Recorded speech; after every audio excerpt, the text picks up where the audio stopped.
Indiana Sports Beat Radio, presented by Indy Moore Honda of Bloomington. Looks over the middle, second guesses, fires, throws. Does he make the catch in the end zone? Yes! Touchdown! Oladipo to win it. Another one! He got Another one! Oladipo! Another one! Huge hole! He's at the 30! He's gonna go! 10, 5, touchdown! Jonathan Taylor! Worked out by Burke. Bounces into Cody. Puts it up. Scores! Now, from the Golf Club at Eagle Point Studios, here's your host, Jim Coyle. Welcome in. Happy Tuesday. Kevin Brockway with us from CNIHI Papers, as usual. Hope you're having a good one. We've got another great show on tap. Besides Kevin, Mike DeCourcy is going to join us, of course. Chronic Hoosier. Plenty to talk to as we await the announcement from Jalen Hood-Schifino, Kevin. 2:00. It's coming up. We got that. We've got, and they're supposed to announce the alliance today, according to some reports. Big Ten, ACC, Big 12. So really, not a lot to talk about today, right? You know, it's just going to be another ho hum Tuesday.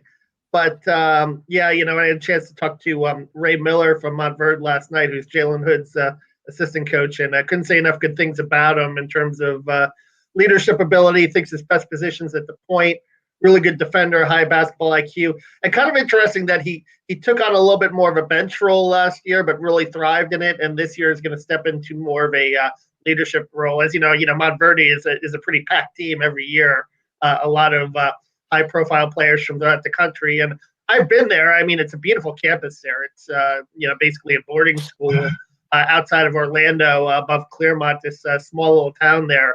So really not many distractions either. It's kind of in the middle of nowhere, but we'll see what happens at 2:00. But all signs are pointing favorably towards the Hoosiers at this point.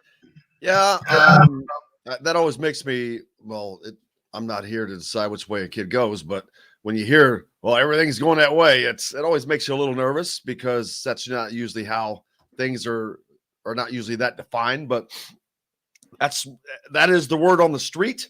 But we'll find out. Let him make his decision made at 2:00 today. I think what's fascinating in all this, and I think what's going to be fascinating in Indiana basketball going forward, is the effect of NIL, because I think it's going to have a much bigger effect than football recruiting, just in terms of the fact that this is a basketball state, right? And there are so many people that, want to help out these athletes and want to be close to these athletes within the state. I mean, forget about IU, but just the fact that this state is so passionate about basketball, you're going to see businesses and the brand identity of basketball in this state. I think you're going to see a lot of athletes, basketball athletes, that come here more so than any other sport that's really going to benefit from NIL. Yeah, there's a lot going on with that. I don't know how deep we'll go in to talk about that, but there's a lot of things that are happening there, and there's a lot of things to discuss on that NIL front, and we'll do that. Not sure how far I want to go into that right now. But yeah, the ACC, Big Ten, we'll get into Jalen Hood-Schifino and all that, but the ACC, Big Ten, Pac-12, you mentioned that announcement's supposed to come today. In looking through everything I can on it, it's mainly for solidarity.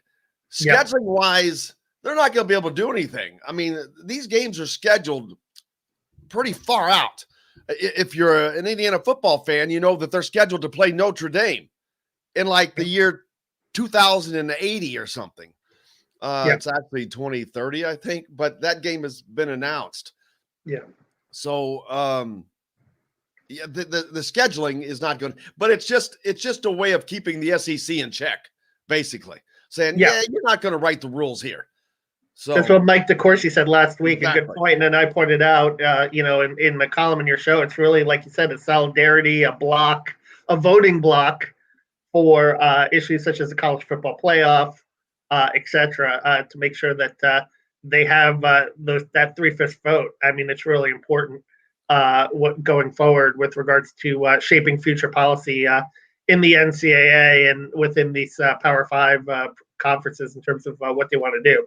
Well, especially the talk of college football playoff expansion. The 12 has been the accepted what people are thinking, but that's not a given yet. Yeah. What's going to happen to the NCAA tournament? You got to keep your fingers crossed here.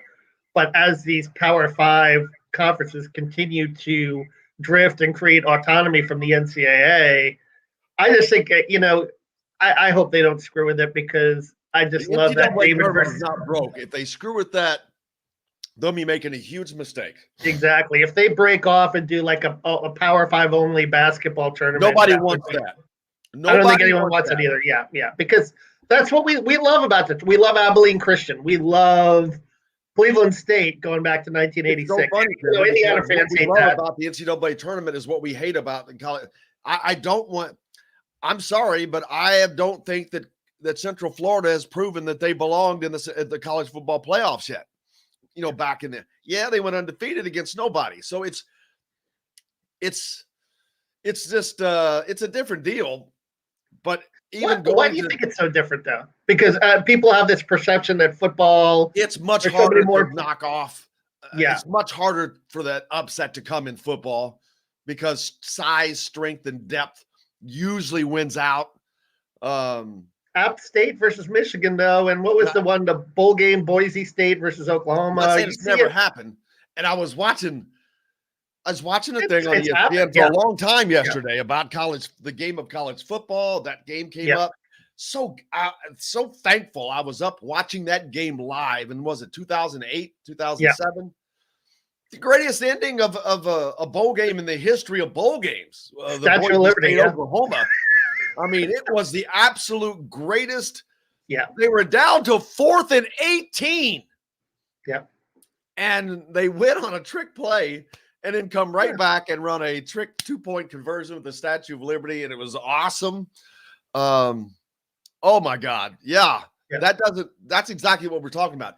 That doesn't happen very often. But look at Boise State. They were not just anybody. They were somebody that was just waiting to be somebody. Nobody else knew it yet. Yeah, but there's something to be said for that. I just think if you include one of those group of 5 teams in the equation, you don't have to include a bunch of them just to see what they could do. I think it would be fascinating. Or if Urban Meyer had a really good Utah team in 2000. Alex Smith was the quarterback. I mean, that team could have maybe done a little noise in a playoff type scenario. Like Boise State. I think UCF, the year they beat LSU and, they could have. They beat Auburn in a bowl game, I think. And they beat Auburn in a bowl game, yeah. And like I said, they're another one that, could have done some things. So, well, speaking of Central Florida, their coach was Scott Frost. Things not going too swimmingly in Lincoln for Scott Frost right now.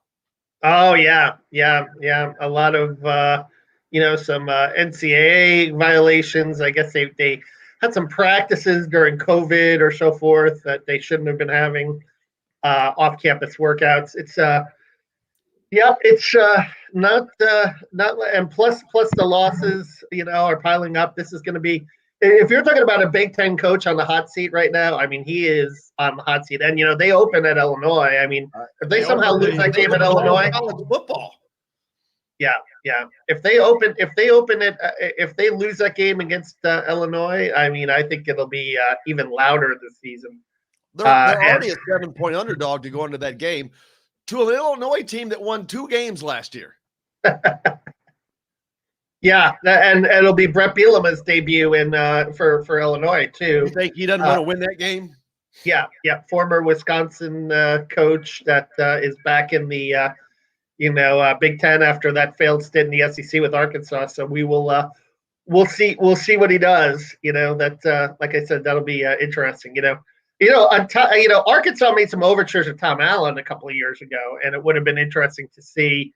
I wonder if in the back of Tom Allen's mind, he thought that he looked at Brett Bielema, and the SEC West is such a bear, as is the Big Ten East. But I think the SEC West is just a different level, and it's just so hard to win in Arkansas when you have Alabama and Auburn and Texas A&M, and it would have been impossible. Boom! Gotta drop that. Nebraska there we go. Has been frostbit the last 3 years. Hello. Nice one. Joey coming in, just stepping right off the stage left right there with the zinger. Exactly. Did you see this, by the way? Purdue's mascot, Purdue Pete, Yeah. the creepiest mascot in the country. I wasn't going to do that because I'm not looking to pick on anybody. Well, what about the Hilltopper at Western Kentucky is a little weird too. What is he? The big blob, the Hilltopper, the Western Kentucky one. I know, but I'm like, what is he? What is the Hilltopper? He's not a Hilltopper, though. That's the big thing. red mountain of like goo and whatever. Yeah, it's. So this is a really weird answer, but this is what I've been told since I went to WKU. So the Hilltopper mascot is supposed to represent the spirit of the hill or the hilltop. It's really stupid, but that's what I've been told is what he is. Stupid. Yeah. You cannot have a concept. You cannot have a concept as a mascot. Concepts have to be explained, man. Yeah. Yeah. That's why Indiana doesn't have a mascot, because no one knows what the hell a Hoosier is except for someone that lives within the confines of the state of Indiana. Well, they used to have the bison because, you have bison roaming in Bloomington all the time, What's that? That's interesting that they used to have the bison roaming in Bloomington. That used to be the Hoosier mascot, right? The Hoosier bison. That makes sense, though. Indiana used to be full of bison. Yep. Back in the day. Alabama's governor imploring people to get vaccinated. Good. Because the South is the South, but starting to get bad up here now too, though. 2,900 starting to get bad up here too. 2,900 cases this week. New cases, so in the state of Indiana. Getting into the political deal, but I don't get it. It doesn't make sense to me, but people are doing what they're going to do. But that's a lot of people coming together in those games that are coming up. That's I don't know. It's going to be interesting to see if we get through it, and as we would call it, as a society, as a conference, in terms of, having those games. My guess is there will be mask protocols at these games. Oh, there has to be. Monroe County has got that instituted. I'm wondering, as stickler as Indiana has been with requiring students and faculty being vaccinated, how do you not do that for games? Yep. And do you mask when you're – well, masking is indoors, though. It's not outdoors. Right. No, I get that. I know that. I'm just saying they require – Ross wants to bring back the bison. The Stanford tree. That's another one. Good one, Joe. Joey's on fire today, man. It's not creepy, though. The Providence Friar is kind of right. creepy. He looks exactly like a red grimace. Grimace, yes, Jennifer. Way to bring that in. Exactly what he looks like. A block, but the grimace. Man, you guys are on it today. We're talking about people commenting on the Any more Honda hotline here. Any more Honda hotline on YouTube Live, but they're hitting it. And Ross wants to bring back the bison. I'm kind of wouldn't be surprised. Well, it wouldn't make sense for people now. If they would have kept that like they should have, probably, that would have been the only chance of Indiana really having a mascot. Yeah. You got Colorado, who are the Buffaloes. It wouldn't have made sense. It's kind of like a concept thing. Why is the Indiana Hoosiers got a buffalo, a bison for their mascot? And then you have to explain it. Here's another thing. Why does Alabama have an elephant?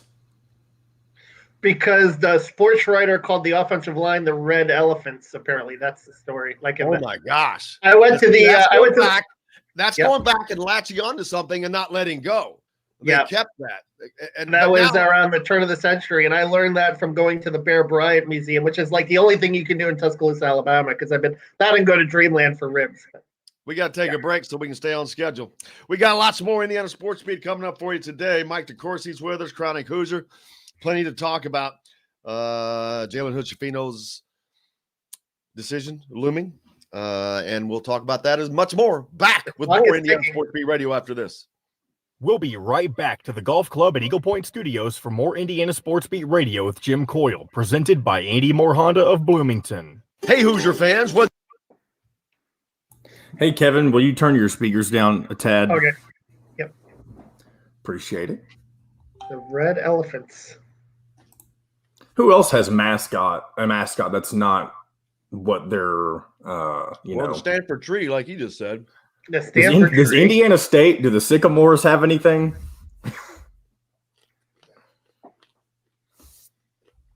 The Hurricanes have Sebastian the Ibis, and that's because it's the last bird to leave in a hurricane and the first one to come back. That's why it's their mascot. That's pretty cool, though. I like that. Yeah. The Ibis, which is Mike, we're about having West a riveting Virginia discussion about mascots. yeah. As a Purdue Pete, poor Purdue Pete, the creepiest mascot. He does like a big creepy face though.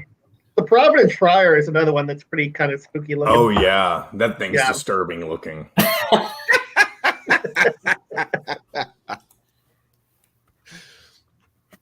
Tim Tabolt says Sycamore Sam. Is that really what Indiana State's mascot is? Or did he just make that up?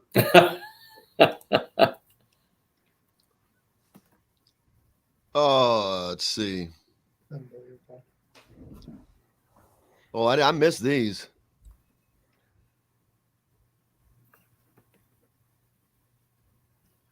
Let's see. Nope.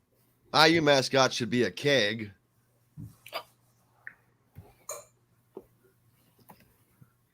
Keg. See, like you said, the bison would have only worked if it would have happened years ago. Kind of like, well, it did. Oh. I think it was at one time. It really was a mascot. I think. I don't. Oh, yeah. I think that they did use the bison. So the one thing that I know about the bison is that they always used it in the football opener, like for the intro video. Yeah, they sell the T-shirts, like the bison T-shirts. That's a company though. Yeah. How are you doing, Mike? How are you doing, Mike? What's new with you? Oh, I'm good. Everything's good. Not much new. You're verified on Twitter now, I saw. That is true. I am not verified on Twitter. How are you not already?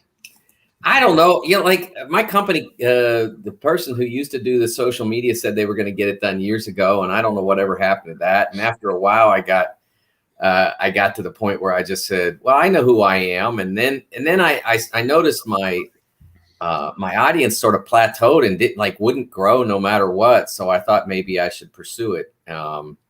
Here we go. We got 5 seconds. Professionals in the art of food and drink. Today's guest is brought to you by Reynolds Family Dentistry of Sellersburg. You need $1 million smile for those championship photos, and that's exactly what you'll get with Reynolds Family Dentistry. Now back to the Golf Club at Eagle Point Studios for more Indiana Sports Beat Radio with Jim Coyle, presented by Andy Moore Honda of Bloomington. Here's Jim Coyle. Welcome back to Indiana Sports Beat Radio, coming to you from the Golf Club at Eagle Point Studios on this Tuesday. The great Mike DeCourcy joining us now from the Sporting News. Hello, Mike. Good morning, Jim. Kevin, how are you? Doing fine. We've just been having a riveting mascot discussion for the last 5 minutes. That's awesome. Purdue Pete was deemed the creepiest mascot in the country, which is kind of funny. I don't know why you'd even have that category. That's kind of yeah. Like who was it that I'm not saying who voted. I'm asking who thought it was important enough to ask the question of the creepiest mascot. Yeah, because the second place was someone else that I was like, I forget who it was. Notre Dame's was on for offensive. Man, come on. Offensive to whom? Exactly. It's like, come on, man. I will say that I didn't see the list, but like the Western Kentucky thing, like that looks like a big it's like Jennifer said, what'd you call him? That would have got my vote. I mean, I'm not opposed to the Hilltoppers. Honestly though, if you thought about it, Western Kentucky would have been in that North Texas game if they hadn't blown the end of their game and gone up in overtime. So we could have actually had in the NCAA tournament, an actual duel between Purdue, Pete, and whatever Western Kentucky calls that monstrosity that they call a Mascot. Yeah, he's a little something. But moving the ACC, Big Ten, Pac-12 expected to announce their quote unquote alliance today, which basically, as you've said, is a voting block thing just to keep security, because schedule wise, these games are scheduled so far out. Indiana's scheduled to play Notre Dame in like 2030, which that would already work for this scenario, I guess. But these schedules are so far out, they're either you would have to get out of games. Then there's the possibility of the Big Ten having to go back to 8 conference games versus 9. And I'm sure that the coaches wouldn't mind that, because that takes a little pressure off of you. The athletics departments wouldn't mind that, because those are usually money-making games. But if you're going to bring in these conferences, I don't know if that's going to alleviate that much, but all kinds of possibilities. Yeah, I mean, I think that we were kind of ahead of the curve talking about this last Tuesday. And I had not yet spoken to anyone in any athletic department among the 3 conferences when we spoke, but I was on the right track because the day after we spoke last Tuesday, I got a chance to visit with an AD at one of not an AD, but an athletic administrator at one of the member schools, and so I was able to get confirmed for me about what the various ideas were. And yeah, first of all, and this person did not say this, but realistically, this has to be presented as a scheduling alliance. I mean, that has to be in the forefront because otherwise you wind up perhaps in some legal jeopardy. So that's what they have to talk about. But behind the scenes, what they're thinking about in reality is we need to be together. If the SEC is going to do this muscle flexing, we need to be together so that they don't roll over us. And that's the reality. And there's a lot of tough talk now from SEC country. Well, we're rolling over you anyway. Well, not 3 votes against 1. You're not. I mean, you may still have the best football teams, and I don't think anybody has disputed that in general they do. But Clemson has won a national championship under the CFP system. Ohio State has won a national championship under the CFP system. So it's not exclusive to them. They have been the best conference, and that's been true, but they are not exclusively the best conference. So we still don't know what the ramifications are of being, of bringing in one power and one team that should be a power to their league. It could diminish their power by spreading it out too much. You never know. And we'll find out when it eventually happens. But the assumption that it's going to add to their conference strength automatically, I think, is premature. And the SEC hasn't won a basketball national championship since Kentucky in 2012. 2012. So on the other side of it, yeah. It's hard for the Big Ten to use that as a wedge point or whatever, because they haven't won since 2010. Well, they're bringing the ACC in. Yeah, the ACC has dominated. Yes. Yeah, the ACC has won, and look, there are conferences that are strong in every sport, and obviously the West Coast does great in particular sports, water polo. A few other sports that they've been great at, tennis, soccer.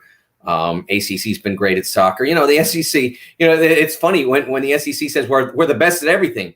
Like, they literally have one men's soccer team in the entire league. They don't even have a league. Kentucky has to play as a member of, I believe, the American Conference, the AAC or something, aren't they? Yeah. So I mean, they're not the best at everything. They're best at football, and that's the most important relative to money.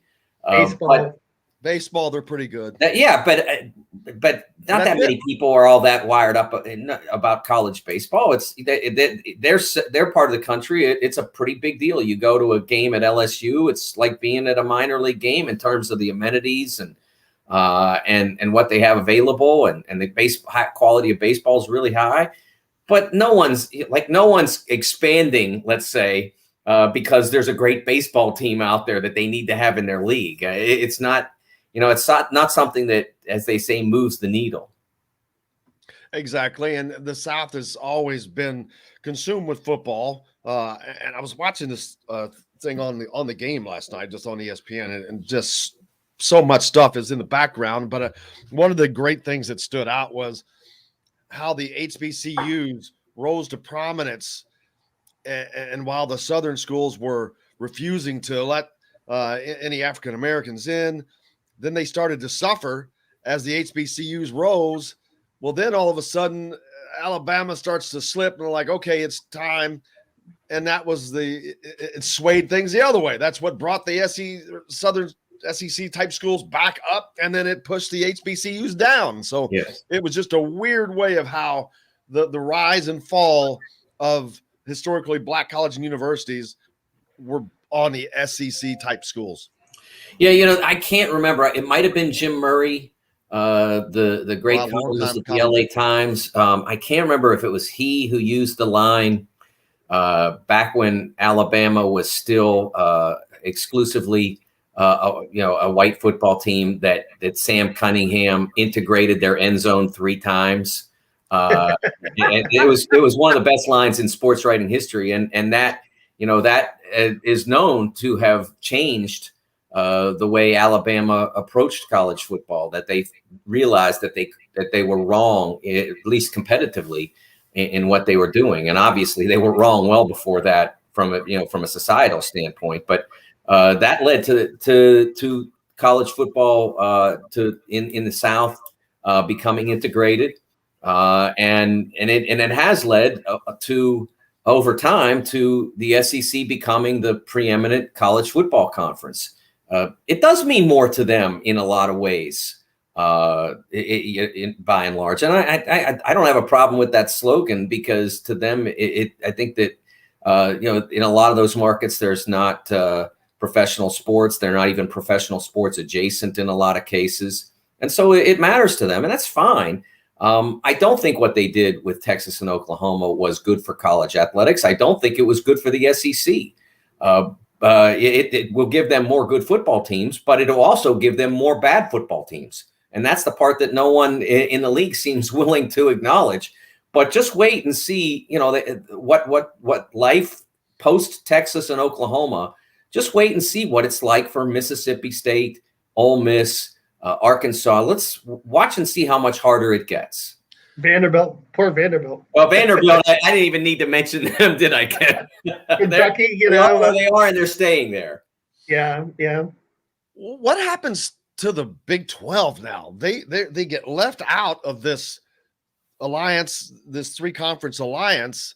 I know that they can just bring in some other teams just to sustain themselves, which is all they need to do to get that money from Texas and Oklahoma, which is a big, big deal. And it's also a big deal to stay alive, to keep their ESPN contract intact, which ESPN would love to see them dissolve, I'm sure, because it would save hundreds of millions of dollars all the way around.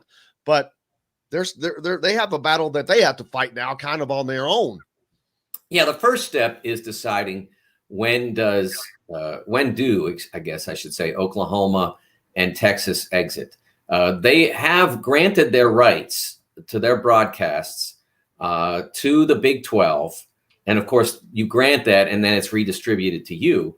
But if you depart the conference, you're essentially pledging your your earnings in whatever league to back to the Big 12. So if you went to the SEC and started getting paid SEC money, that money would go back to the Big 12. So obviously, that's not a tenable situation. So the idea is that they're stuck there until 2025, unless they negotiate some sort of buyout that allows them to move on. It'd have to be a heck of a buyout for Texas, for the rest of the Big 12 to go along. So I don't know that they're going to be able to get out. There's no reason the SEC or the Big 12 should let them out. There's a number of reasons to keep them in, yes, and zero to let them out. Yeah, I mean, you're talking about the difference. They believe the difference between the current membership and post Oklahoma, Texas departure is about 50% in what they'll be worth. So that's about $14 million per school. You can do the math on 14 times 8 per year over 2022, 23, 24, 25, 3 years. That's a heck of a lot of money. So I don't think any of them is interested in that at this point. So that's the first step. The second step is the idea of whether or not there is a market for any of those schools to other leagues. Is Texas Tech appealing to the Pac-12? Is West Virginia appealing to the ACC?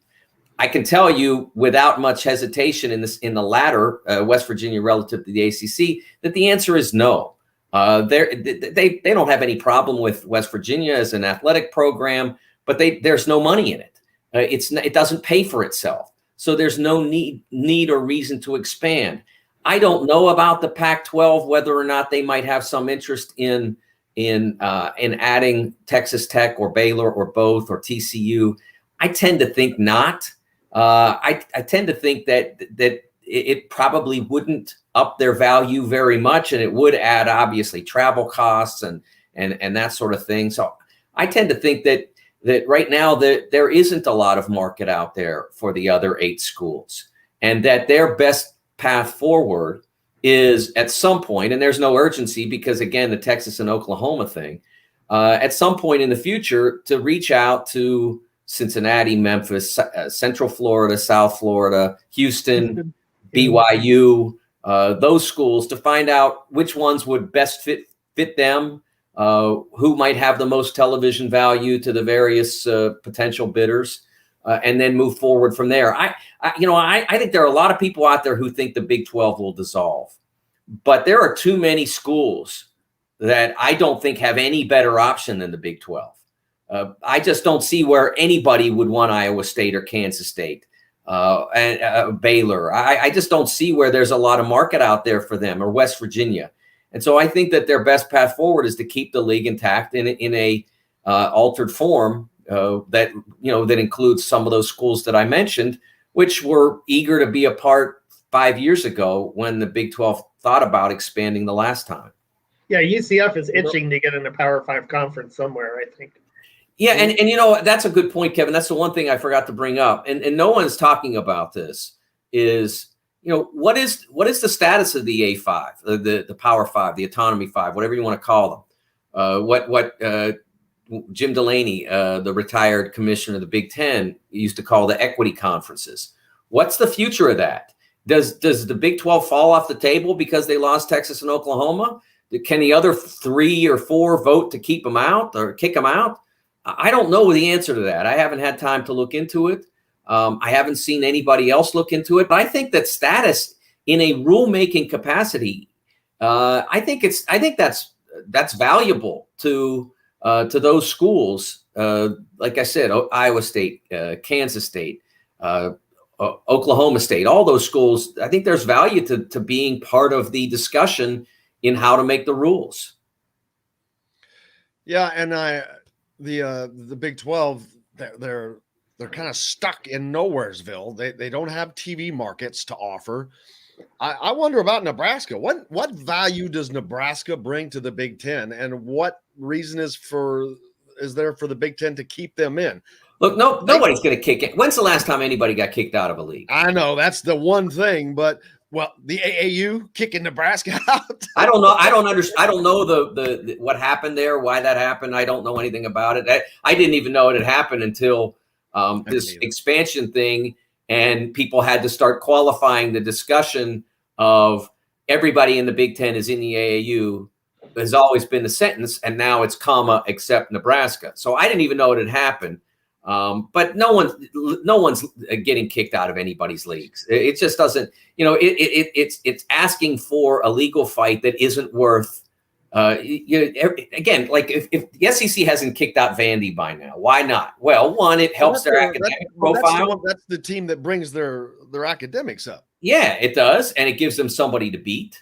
So what does Nebraska bring to the Big Ten? Well, first of all, their fans are some of the best in the country. You've seen it when they were still building their basketball program before they made the NCAA tournament. how Wisconsin went down there. I think it was around 2013, 14, and got beaten because it was so hard to play against the crowd at Pinnacle Bank. Pinnacle Bank, even in years when the Huskers haven't been great, has been up, obviously up until pandemic, consistently full, consistently rowdy. The stadium, the football stadium is constantly filled. So they bring a lot of value at Nebraska. They obviously need to be better competitively for their own sake. That's what they want. But, those questions were being asked about Rutgers before. And now Rutgers is starting to be competitive in football and in basketball. Last year, they made the tournament and should have made the Sweet 16. So right now, Nebraska isn't where they want to be competitively. But everybody's just a couple of good recruits or, this coaching hire or whatever. I think Scott Frost is a capable guy. He showed that at Central Florida, just needs to get the rhythm right, the mix right. We know that Fred Hoiberg can coach. We saw what he did at Iowa State. Again, needs the same thing. For both of those guys, they were hired before this pandemic happened. And nothing that's happened since then, everything that's happened since then has been affected in some way. And when you're trying to build up, I'm sure that this made that more difficult. Ross, before we take a break, FTX paying $17.5 million in cryptocurrency for naming rights to Cal Memorial Stadium. So what are they actually paying? Because I am still not. I don't know. I would take American cash any day over all this. And maybe those guys will make a killing and maybe they won't. I have no idea. I don't want any part of it. Yeah, we got to take a quick break. We'll be back with more. Mike DeCourcy the Benjamins right now from Philly News after this. We're going to pay him in. Everybody's getting paid in cryptocurrency from now on. Cash, baby. Back after this. We'll be right back to the Golf Club at Eagle Point Studios for more Indiana Sports Beat Radio with Jim Coyle, presented by Andy Moore Honda of Bloomington. Whether you're looking for... So is cryptocurrency just other people trying to force a new currency upon, because it's still, what is it freaking backed by? I don't. That's a great question. I have no idea. Yeah. I really don't. And I don't, I don't want to be involved.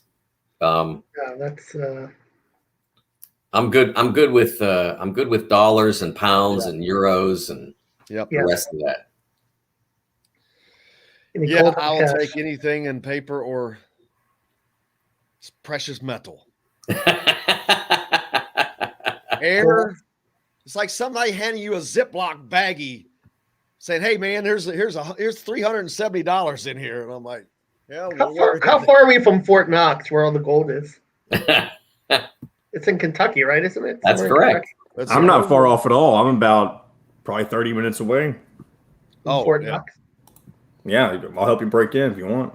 Yeah. You'll be the first on the suspect list then. FBI's America's Most Wanted. Yeah. Probably shouldn't say that, even though we're on commercial. I know, right? On commercial on YouTube. I wonder how many. I was just kidding, everybody. Exactly. How much gold is actually in Fort Knox now? It's probably where they actually hide the secrets, all the great secrets to the world. You think that's where Osama bin Laden is?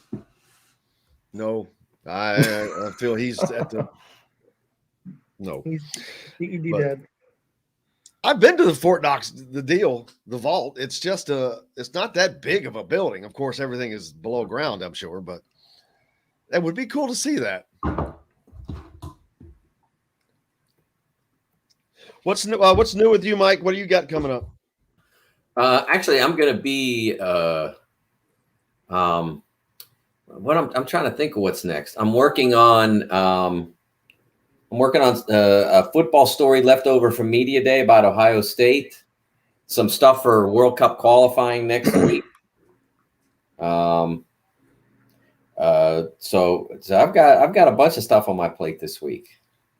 We got Carson Wentz coming back. Talking about how college basketball might be impacted by realignment and other NCAA machination, that too. And the Big Ten football with this deal, divisions are going away, which they need to go away. The Big Ten divisions are the most useless thing in the world. Is that definite? Because of how that's what I had heard. Hey, we got under 10 seconds. It's number one Honda dealer. Come see us at the all-new Andy Moore Honda, now in Bloomington. This segment is brought to you by Bubba's 33 in Clarksville. Pizza, burgers, beer.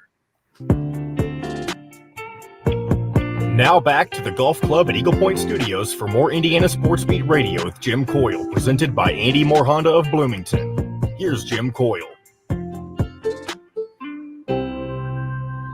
Welcome back on this Tuesday. Mike DeCourcy, Kevin Brockway joining us. Mike DeCourcy, of course, from the Sporting News, Fox, BTN. Kevin with CNHI Papers.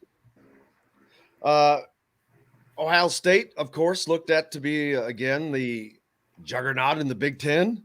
A little, I don't want to say questions, but they've named their starting quarterback. They don't have the fanfare coming in like Justin Fields did last year, but it's still Ohio State. Are they any more susceptible this year just because there's a little more unknown? I don't know. But I think that the Big Ten East is going to be a lot more challenging for Ohio State this year with Indiana and Penn State both being good. I don't think it's a given that Ohio State's going to win the Big Ten East. I mean, it's Indiana showed that you can play with them. Penn State hadn't hit their stride last year. It was that COVID year, so things will be different this year. I'm not saying Ohio State won't run through everybody, but I don't think that it's as clear black and white as everybody thinks. Well, I think that when Ohio State is changing quarterbacks, I mean, they don't have the capacity, the freedom to just keep Justin Fields there forever. He's got to go on and they transition from Barrett to Fields and from going all the way back to Krenzel, and I mean everybody always has to change quarterbacks eventually, and CJ Stroud is obviously a very promising talent. You don't win that job without being a promising talent, but the transition year is the year when with a program as powerful as Ohio State and that has been as successful as they have, the transition year is the time that everybody else in the league has to feel like they can get it done. And certainly Indiana in this circumstance, with their quarterback back, with their team so strongly intact, and with the game scheduled for Bloomington this year, not having to go to the Horseshoe, but scheduled to be at home. This is a year when you'd circle and say, okay, this is our chance to get this done. And if you get that done, along with some other things, obviously you have to continue to beat everybody else too. But if you can get it done against Ohio State, a lot of things open up to you. Ohio State's got some questions on defense too. I don't think that they're the juggernaut defensive team that they were 3 or 4 years ago. I mean, Indiana scored with them a little bit. They had some problems in the secondary, and then you lose Wade this year. I mean, I think you can score with them. I think the question is, will they outscore you? Because Ryan Day is such a good offensive mind. Right. And, they've got very young players at some key positions. Their rush, their edge guys are very young. They're talented again, and really promising guys, 5-star guys everybody wanted, that people think are going to be the next thing. But they're young. And so this is a chance. One of the things that they have to their advantage is pretty much a veteran offensive line. And that gives Stroud a chance to get going. And it may, they are not super powerful at running back. It took them forever last year to find Trey Sermon and really get something out of that position. So they don't have an established guy. Again, they may have some talent there that hasn't been unleashed yet. But this is a year for all the success they've had and for all the talent that they have in their program. This is a year when Indiana can look at them, like you said, in Penn State. And interesting, you didn't mention Michigan. Are we at that point now where you don't mention Michigan? I'm sure Jim Harbaugh feels that that's not the case yet. or hopefully for his sake ever. But there are programs there that can bother them. And remember, they've had at Ohio State more trouble when they've gone across the division line. It's easy to remember who beat them because it happens so rarely. Iowa a few years back, Purdue a few years back. So there are teams in the West that may be capable of denting Ohio State's championship case as well. And Indiana starting off with Iowa, I think it's a good team to start off with. If you're going to have to start off with a conference opponent, Iowa's not usually as good in the start of the season, but they're at home. That's going to be tough. But getting back to the Ohio State game, it's 6 games in. Both teams will have time to have worked through their flaws. It should set up, if all things are healthy and all things are equal, this could be one of the great games of the college football season. Yeah, I totally agree with that. Obviously, in order to get to that game undefeated for each of them, they have some really significant games they have to minefield, man. Indiana has the opener at Iowa, as you mentioned, not an easy place to visit. Cincinnati coming in, Penn State on the road. So it's a lot of really difficult games. And I think Michigan State will bounce back. Whether they bounce back big enough to win at IU, I don't know. But I think they'll be better this year than they were a year ago. So there's a lot to get through that's out there. But, one of the things that I'll say, how much more excited are you for college football because of that week 1 schedule, that Big Ten, that decision? It's not going to be fun for the teams that open up 0-1, but it's going to be fun for everybody to watch. The idea of opening the season with a Big Ten opponent, when there's no NFL, I think it really gives everybody a chance to get really jazzed up about college football and Big Ten in particular. Again, I'm sure that whoever loses Iowa versus Illinois is not going to be delighted by that. But what a cool thing it is to have so many interesting and compelling games on the first weekend of the season. Well, if you go by the pollsters too, if you go by the top 25, I mean, that's about as even a matchup as you're going to get because it's preseason 17 versus 18, Indiana at Iowa, with the game being in Iowa. So I think that, but I can tell you this from watching practice the last 2 weeks. I mean, Indiana looks like a very confident football team right now. They look very, obviously there's the experience factor. You've got guys that have been part of 2 winning teams back to back, and they have a certain air about them, I think, where they're going to go in there and they're not going to be intimidated. They're not going to be afraid. They're going to go up there thinking and, expecting to win. I think it's a great point by Mike. And also I think that the conferences could probably do a better job of the scheduling on the front end, because you think back in the day, the first 3 weeks of college football was always Alabama playing Troy and nobody for 3 weeks to get those non-cons. Now they spread them out a little bit more, but man, if they could spread that out at the start of the year like this, you've got Illinois opening up the season with Nebraska, a conference game. So that's going to be fun. And then you could just sprinkle those non-cons in there and you would always have great games. But yeah, I'm looking forward to it. It does give, I didn't even think about it that way, and for Indiana fans, they have a lot of, they've got the little the Gary Barta thing in the back of their minds, the Barta Bowl. But I promise you, the football team is not thinking about any of that stuff. They're thinking about one thing and one thing only: winning, executing and winning, because of the importance of this game. It's not just a non-con game. It is.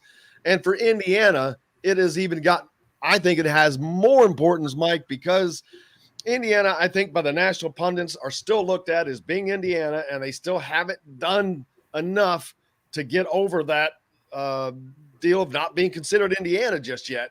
A win over a ranked Iowa to start the season, man, that should put a lot of that away. Yeah, I think that if they're able to win that game, also when you go into some of those other games that start the season, as we mentioned, you get that chance to play Idaho and get a little exercise, and then that game against Cincinnati, you go in knowing that you've won a Big Ten game.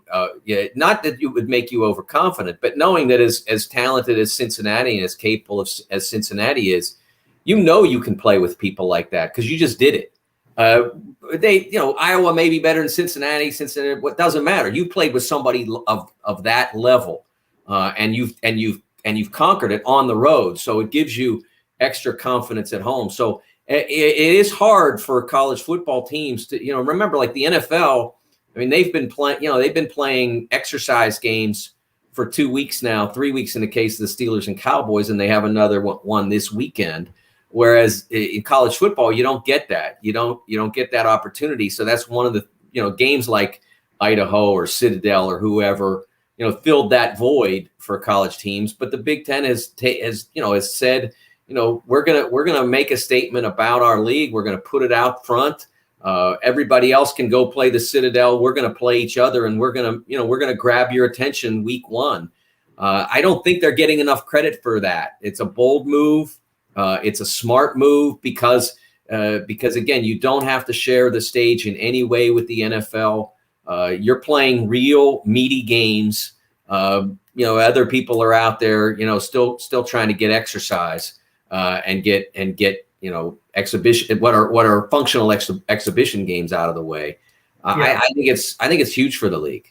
And I think as the CFP expands too, you're going to see that more leagues do that because of the fact that, like you said, there's no preseason in college football, and the devastation of a loss early in the season won't carry that weight because you can still work your way back into it and be a 2-loss team and get into a college football playoff scenario.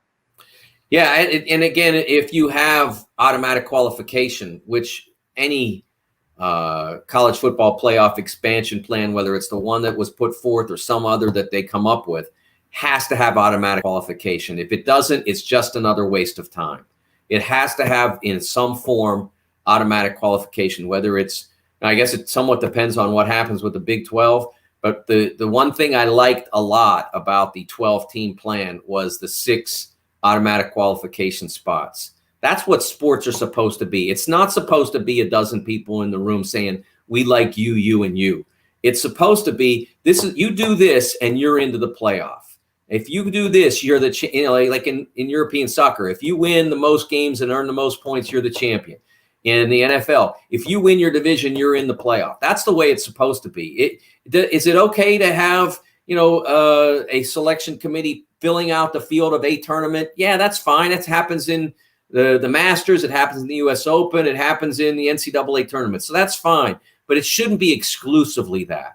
That's been the biggest problem with the college football playoff to this point. And as Kevin said, if you get away from that, you can lose a game early. You can still come back to win your league. You can still get in the playoff.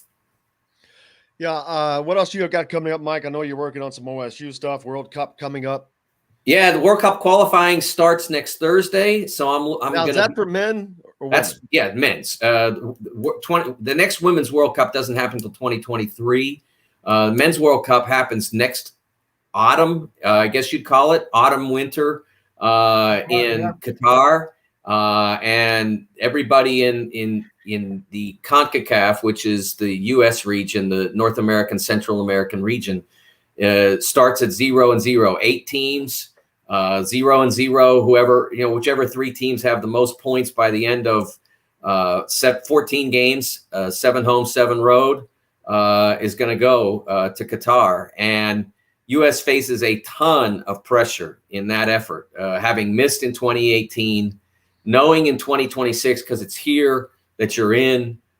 So there is a lot of pressure on a very talented but young team. So looking forward to writing about that, which, again, starts next Thursday. I believe the first game is at El Salvador. I know I saw Indiana picked to win the Big Ten in soccer again, of course. That came out yesterday by Indiana coaches. So no surprise there for the second time. And what was surprising, that was only the second year. No. I was like, what? I'm like, who the hell did they pick the year before that? Because Indiana's already won 3 doubles in a row. So just curious on what they were thinking on that. But, man, I appreciate you joining us as always. Look forward to it each week, and hope you have a great rest of your week. A real pleasure. Thanks, guys. Thanks, Kev. Bet. Thanks, Jim. You bet. The great Mike DeCourcy from Fox, the Sporting News, and Big Ten Network joining us here today, as he does always. Kevin, what do you have coming up next, by the way? We're not going anywhere, but just we got a couple minutes before the break. Yeah, I'm going to do something on Wednesday on the Mike Penix and the Manning Academy. What he learned from there, what he wants to carry over, his experience, counseling there, and kind of picking the ear of Peyton and Eli and Archie, which obviously could help him immeasurably in his progression as a quarterback, which could help the Hoosiers. We've got Chronic Hoosier coming up later. Also, Tom Allen spoke yesterday and talked about some defensive players, some faces. We'll hear from him and see what he had to say. All that. Sharon Handy, Stone Handy, very high on him. The kid transfer from Auburn. All that and more coming to you from Indiana Sports Beat Radio when we come back right after this. We'll be right back to the Golf Club at Eagle Point Studios for more Indiana Sports Beat Radio with Jim Coyle, presented by Andy Moore Honda of Bloomington. Hey, Hoosier fans. How about that?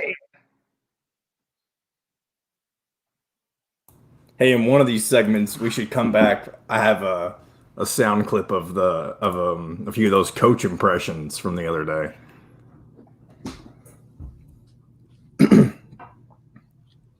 We don't have to do it this segment since we have Chronic coming in, but I think it'd be funny to, as the intro music is playing, to have that Darren Hiller sound playing or something like that in the background. Not Darren Hiller himself, but the players acting like Darren Hiller.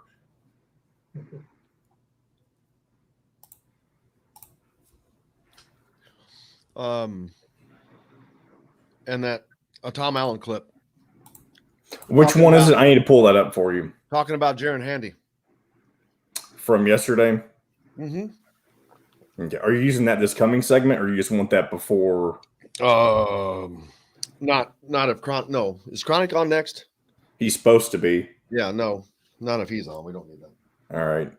Then during his segment, I'll get that taken care of.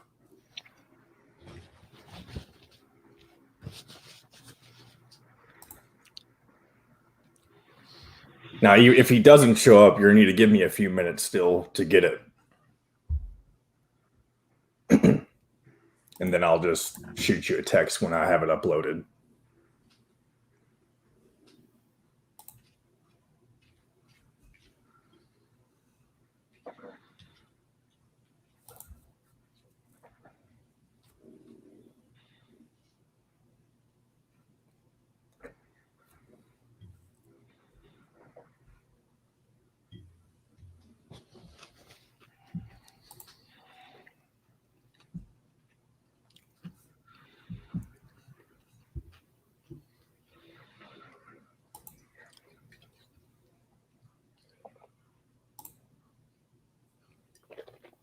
I mean, I normally don't drink coffee during this show, but I drank a whole cup this morning, and I am feeling it.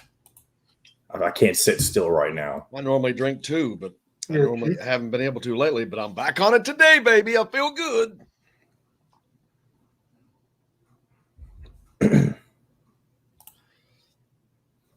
All right, I'll just go ahead and bring us back in. For lunch, hanging with friends, or on the golf course, Sam's Restaurants has multiple locations and something for everyone. Sam's Restaurant in Fishers has homemade coffee cakes and much more. Sam's Place in Broad Ripple has wings, tender steaks, and seafood. Sam's Ale House in Carmel and on 86th Street in Indy have a long list of craft beers and all of the right food to go with.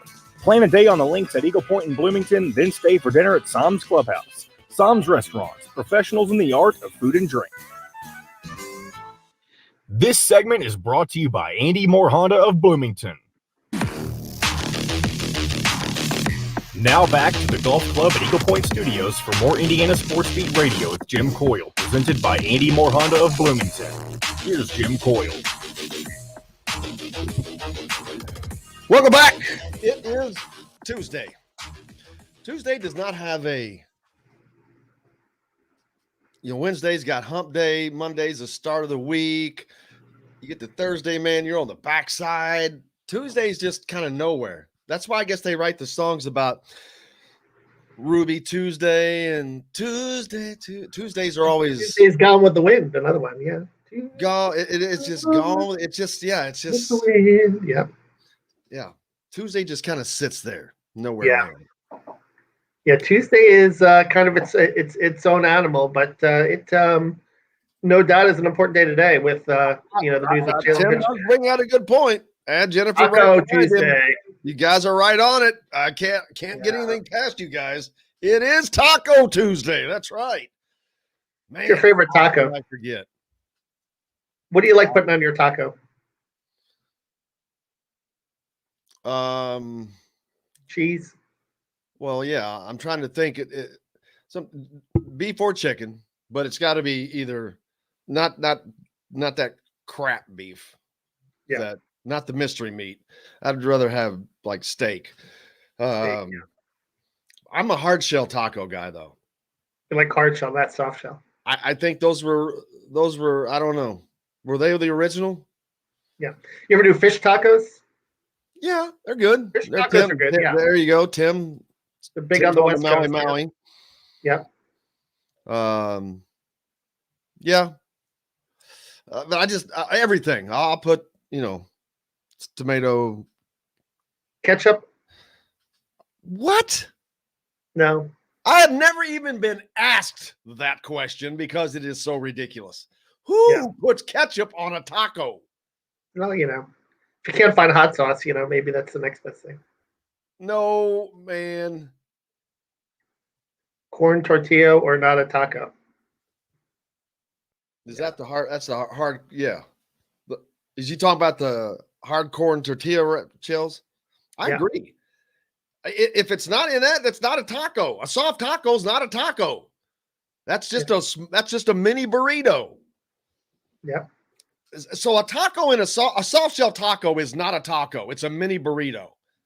Why they call it? And if you go to some place like Taco Bell and you don't specify, you get the soft taco, and it aggravates the hell out of me. What about the chalupas? Do you like the chalupas? Yeah, they're good, but that's not a taco. Not a taco. Well, that's okay. That's got a taco shell, and it's a hybrid. It's a hybrid. It's a hybrid. At least it's a hybrid, but a soft taco is not a taco of any kind. It is not a hybrid. It is a freaking mini burrito. We would call it that. Yeah, I like those hard shell tacos back in the day with a little ground beef. See, Kevin, I guarantee he's got to be talking about the corn, the ketchup. Kevin responding, he says gross. He's got to be talking about ketchup. Who puts ketchup? How did ketchup even come to your mind? Do you put ketchup on tacos? Maybe I was poor back in the day and I did it when I was younger or whatever. Who knows? Man, you go to Taco Bell and get sauce for free. That's right. You can get that sauce for free. Yeah. Yeah. I kind of like the melted cheese on that. I used to have so many of those in my refrigerator. I'm like, all right, you got to stop doing this. I would have so many packets. I love like the Taco Bell hot sauce, the Verde sauce. I would love that. Now just buy it in a bottle. They sell it in the stores. Yeah. Delicious. Yeah. Jason, I disagree, man. The soft there's no such thing as a soft taco. It's either a hard shell taco or it's a mini burrito. Joey likes to talk about Miles. Yep, that's good stuff. Yes. Sour cream is good. Yep. I'll make stuff at home, and I love to use the Taco Bell seasoning or stuff. I'm not gonna lie. Yeah. Ketchup on mashed potatoes, I could see that a little bit. Yeah. No. Not on mashed potatoes. Hell no. Maybe on a baked potato. Not on mashed potatoes. Once they become mashed potatoes, that's a different deal. You've changed it. You've changed the makeup, the chemical makeup of the. No, I disagree. And yeah, he was agreeing. No ketchup on the tacos, Kevin. What are you? Jason Height, ever been to a taco truck? Ever? Yeah, they have them here. Oh yeah, all the time. Great stuff. Now I think that they use soft shells mainly because it's easier. Peas and potatoes. What the hell's Tim talking about? Yeah, there are no peas in anything Mexican that I can think of. Yeah. But I love my Mexican food, man. Yeah. Yeah, it's good stuff. Yeah, especially if you go down to Texas, Tex-Mex, Houston, Pappasitos. I used to love Pappasitos when I used to do road trips to Houston. Now I mix my queso and the salsa together. I always gained about 10 pounds on those road trips to Houston, eating the Tex-Mex and the brisket, and it was just really bad. Chronic, where's your favorite Mexican? Ooh, we were just having this conversation. Here in Bloomington or anywhere? Anywhere. I don't know. I've had so many good Mexican dishes out in California. It's night and day difference, honestly. Locally, I'm a big fan of Juanita's. You know, it is. That is the kind of a quiet jewel in Bloomington. Sitting there right off of Kirkwood, man, but it's off. Yep. It's several blocks. It's west of the square, 4, 5, 6 blocks maybe. But yeah, it's a quiet little place, great to go to. We were also having a discussion. I don't think that a taco is unless it's in a hard taco shell, it's not a taco. A soft taco is just a mini burrito. Ooh, now we're getting deep and philosophical here. Taco is a taco, and you know what? Even the worst taco is still a pretty good taco. I'm a hard shell guy, man. It's just like it's like thin crust and thick crust pizza. I cannot stand thick crust pizza. I'm a thin crust guy, man. Gotta have the thin crust. I want to eat all the stuff that's on top and taste all that and not go through all that dough. You know, I'm one of those where it depends, I guess is the only way to put it. Sometimes you want something a little more hearty, a little more filling. You go with the deep dish. Traditional pizza, can't beat it. Again, it's like a taco. Even the worst one's still not that bad. But I'm not going to lie, man. There's some times where a thin crust is just what the doctor ordered. Maybe my favorite pizza, Mother Bear's. I know it's blasphemous. I know it's sacrilegious, but it's a damn good pie. Oh yeah, it's you know delicious. what? I'm married to a vegetarian, man. Whatever floats your boat. If you dig it, do it. Life's too short to eat what somebody else says is good if you don't dig it. Yeah, Ross has got a taco wagon down where he is. The guy speaks Spanish and you can only order by the number. Well, that's all. You know that food's going to be good. Now, Joey has hit on the deal of all deals. Now he's tugging at my heart. Indiana needs a Whataburger. Hell yes, everybody needs a Whataburger. I cannot wait till we get them because I know that a year ago they were purchased by a company out of Chicago. And I know there's one going in Nashville. So one of these days there will be Whataburgers out there for all of us to have. If you haven't had a Whataburger, then you haven't lived. You know, Whataburger's great burger. In-N-Out's great burger. It's not as great as I'm making it out to be. That's the thing, though, man. I always go back. The forbidden fruit is always more delicious simply because of the scarcity. Yeah. I remember everybody said Five Guys was going to completely, change the Bloomington burger game. It's going to put everybody else out of business. It's a great burger. It's also a $10 burger. Again, burgers, tacos, pizzas, they're great.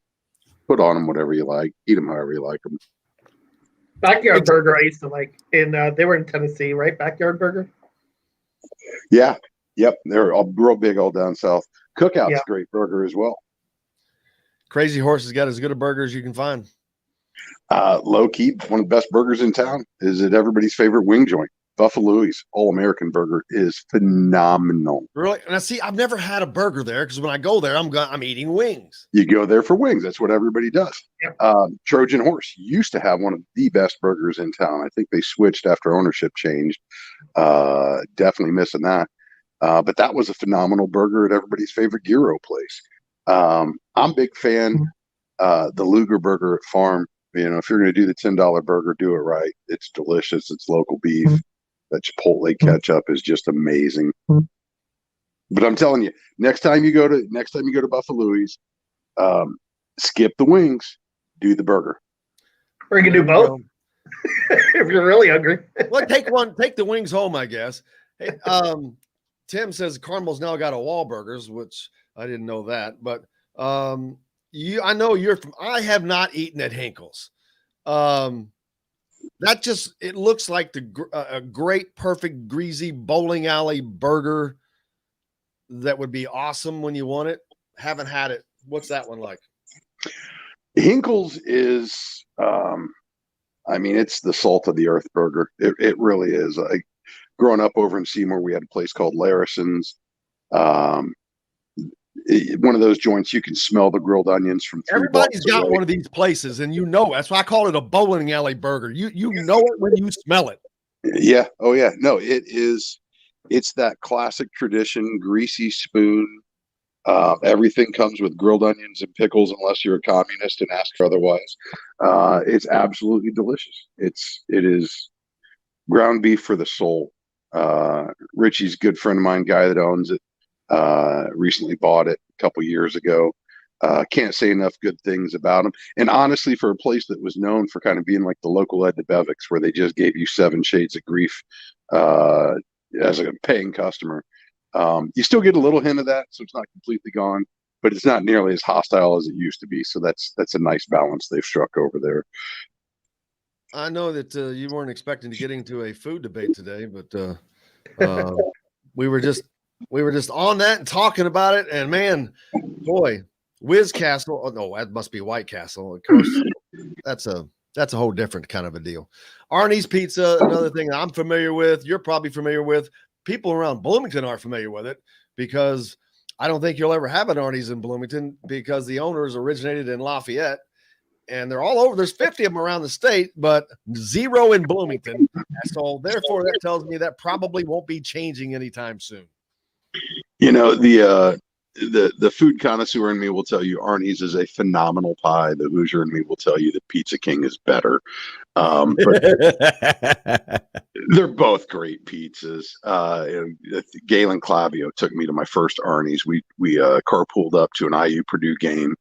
It was actually the trouncing in West Lafayette, I believe, up in 2013. And I'm not going to lie, Arnie's pregame was the perfect start to a fun night of basketball. Hey, I love me some Arnie's, man. No doubt. What's going on with the Chronic? I know we've got a big announcement coming today. Indiana expected to land Jalen Hood-Schifino. That is the talk, but until that actually happens, you can't count on that. But that is how it's looking. So hopefully that goes well for them. It's going to be a big day. I mean, this is one of those things where we've talked about it before. Recruiting is early on when you really haven't had any game film to analyze yet. We're still in the honeymoon phase between this new staff and the team, the fan base, but also the recruits. And you're selling your vision, you're selling your dream of what the team's going to look like, what the system's going to be, and how these kids are going to fit in. And it's really, really, it's critically important. I think when you look back at Archie and when you look back at Crean, how you set yourself up for success. Because let's be honest,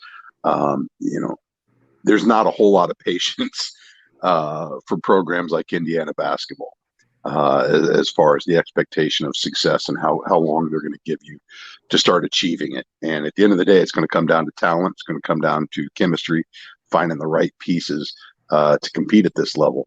And, so far, huge early returns for Mike Woodson and staff.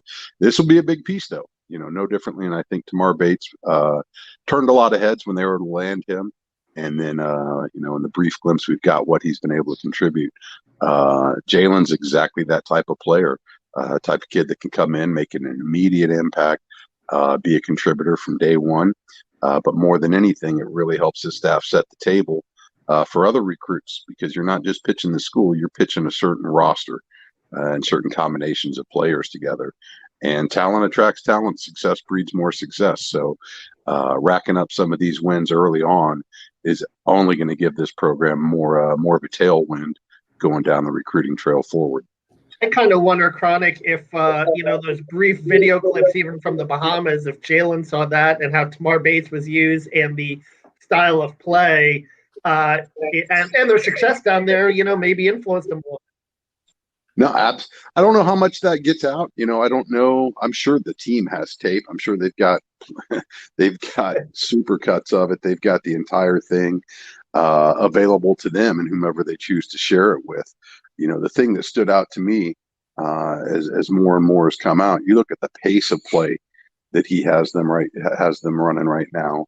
And you got to imagine that's wildly attractive to a lot of offensive-minded recruits right now. Kids want to get up and down. They want to let the ball fly. They want to run. If you can find a kid that doesn't mind digging in on his heels on defense as well, that's a hell of a recipe for some winning basketball teams.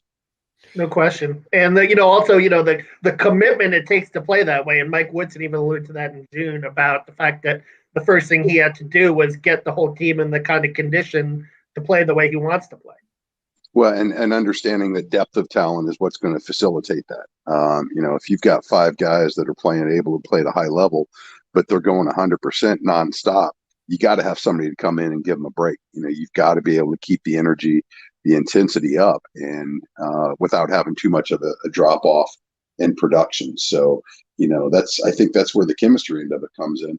Recognizing there's going to be 3-4 guards on this roster that are probably capable of starting at any time. Recognizing whether you get the nod for the start or you're the first or second guy off the bench, doesn't matter. The expectation is still you got to go out there and produce on both ends of the floor, and your energy has to be at a peak the entire time. That's how you earn the minutes with it. And when you get guys that are willing to come in, and bring that talent level commensurate with what the expectation is, but that also have the humility to recognize, that they're a part of a bigger thing, whether they're on the floor, for 20 minutes or 25 minutes, whether they start or they're coming off the bench, doesn't matter, so long as everybody's reaching the goal at the end of the game. And Montverde Academy, they produce a different type of player than a kid coming out of high school. They are gearing these guys. They are getting them ready for this level. It's almost like they've gone to a prep school if they've gone to and prepping for college. Exactly. Because they're a step closer to being ready. If they're coming from, whether it's IMG or Montverde, anything like that, these are guys that can step in every time. It's rare that a guy that comes from one of these places can't step in and play if you need him to. And I think that this is exactly one of those guys that's going to step right in and going to put pressure on whoever is starting at the time. And if he doesn't get that spot, then he's going to make that spot better. So it just continues to work in Indiana's favor. Ray Miller, that you mentioned earlier, Kevin, will be on with us tomorrow, an assistant coach of Montverde. So we'll talk with him after the decision is made today. Hopefully it goes Indiana's way. But that you've also got a Noah Clowney that's out into the future, waiting to make his decision. A big guy that would be just a completion of. It would just be a completion of Mike Woodson's recruiting, and any and everyone that second guess what he could do would just put all of that just like, it's over, man. Just be quiet. No, and that's the thing. There's momentum already around the program. You see it. You can tell. One of the best sounding bells, though, is when you see these kids start to pop. It's real. The message is resonating. That the connections are there. But more importantly, these kids are talking amongst themselves as well, because none of these decisions are being made in a vacuum. These guys are all trying to position themselves to prepare for the next level as well. And, obviously, when you're recruiting at this level, the kids you're bringing in all have pro aspirations. They all recognize, though, and it's the same pitch that the prep schools are making to them. You want to get better, you got to come play against the best. And you got to be prepared to fight for that spot. You got to be prepared to fight for those minutes. And, getting kids to come in with that mindset, it's contagious, man. And, there's going to be some that we could likely miss on. And a lot of times, it's, maybe it's somewhat a reflection of the relationship with the staff and the kid. A lot of times, too, it's those kids looking at their path forward and self-assessing whether or not they think that's going to be a viable path for them to ascend to the next level. And, quite honestly, there's a lot more self-awareness than what they probably want to give credit for. Sometimes you're just going to see they don't think they're up to the challenge. On the other end of it, the kids that know they're going to have to come in behind a veteran or behind a guy that was maybe a higher ranked recruit, that are still willing to come in and fight for it. Man, you got to love it. That's exactly the mindset you want to see coming in as they're trying to establish a new culture. Joey says he's still worried about outside shooting besides Miller Kopp, hopefully leading other guys to step up. I think that they're going to be fine with outside shooting. I think that they've already seen that. Miller Kopp has been one of the better shooters, but I don't think that – I think now that they have a defined offense as far as roles and things like that, it'll be a lot easier for them, a lot more comfortable for them. I'm not concerned. I'm personally not concerned about outside shooting. You've got Parker Stewart, who's a good shooter as well. But more Bates showed he could shoot a little bit. Yeah. But what they have, it's already working to open up the middle more. Last year, there was no relief for Trace Jackson Davis or Race. I mean, there was no relief for down low because Indiana couldn't do anything else. Well, now they can. They've got outside shooting. They got guys that can get to the rim. They got guys that can shoot elbow jumpers. So that changes everything. Yeah, and keep in mind too, we still haven't seen Anthony Leal this year. It's my understanding he was in concussion protocol down in the Bahamas. I've heard great things coming out of Cook Hall about the work he's put in this summer, about the way he's been able to fit in Mike Woodson's system. He's one of those guys that wants to get up and down, that wants to find some space to let it fly outside. I think you're going to see an evolution though, as well as all these guys start coming together. The style of play, while that may be kind of the baseline, each one of these guys brings a little bit different to the table when you look at some of the perimeter players. We haven't talked a whole lot about Rob Finney. I'm real curious to see what his final mark is on the program. And while we talk about shooting and how important that is, just as important is going to be the passing, the assist rate for this team, the ability to find the open guy and to reward them with that extra pass. So I think there's a huge opportunity for Rob really to elevate his contribution to the team in ways other than just scoring the basketball. But if you can too, at the head of that other end of the floor too, being that disruptor, I think he can really thrive there. Well, and getting into transition, and if you can establish an outside threat, how much more that's going to open up driving lanes for these guys as well. And I think that was, for all the offensive woes they've had, being able to consistently finish at the rim is just as high up there as the shooting percentages, if we're being frank, because it's a higher percentage shot. We're a week away from, actually week 0 is this Saturday for college football. Indiana are currently ranked inside the top 20. They'll open up in week 1 against Iowa. Looking forward to that. IU football, number 7 strength of schedule right now in the nation. They have an unbelievably tough schedule, going to Iowa, hosting Cincinnati, going to Penn State, hosting Ohio State, going to Michigan. That's a lot. That is a ton. It's going to be very interesting. Fans in the stands, how that's going to change things. Indiana will be playing in front of a fervent fan base in Iowa City to open the season. And it's been 2 years since they've had to do that. I wonder how much rust there will be for them with fans in the stands. You got your first game and about 80,000 rocking fans in Iowa. Yeah, it's still, it's one of those mornings where you kind of have to pinch yourself as the season draws near. You log on this morning, here's a feature in Sports Illustrated about Tom Allen and IU football. It's just, what a time to be alive. I think the fans are going to be a welcome return. I still am optimistic about Indiana's ability to handle and manage the expectations, because let's be honest, they've never been as high as what they are right now, at least not in my lifetime. I still continue to believe, though, that this team's more than up for it. I think as tough as that bowl loss was to stomach, you've heard Tom mention it here recently a couple of times as of late, that it's something that they still haven't let go of. It's something that gave them plenty of fuel in the offseason to help drive their preparations, to help sharpen their focus. Because at the end of the day, when you have a talent level as increased as Indiana's been able to produce, oftentimes it's going to come down to simple execution, quite honestly. and the ability to focus on what each guy's trying to do. When you're competing on the road, that's often the difference between winning and losing is keeping the execution sharp. Turnovers, don't beat yourself on the road.